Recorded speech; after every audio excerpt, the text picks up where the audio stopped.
நான் தூங்க போனதில்லை ஒன்னாலதான் கண்ணே ஒன்னாலதான். யார் பேச்சு கேட்டாலும் என் காதில் கேட்பதெல்லாம் உன் பேருதான் நெத்தான் உன் பேருதான். இத்தனை நினப்பு என் மேல இருந்தும் எட்டி போகலாமோ?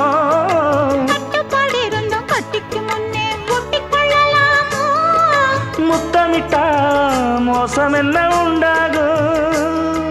சத்தமிட்டா உன் நிலைமை என்னாகும்?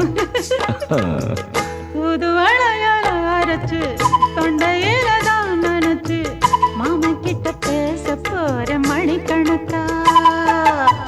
தூண்டாமணி விளக்க தூண்டி விட்டு எரிய வச்சு ஓ முகத்தை பார்க்க போற நாள் கணக்கா.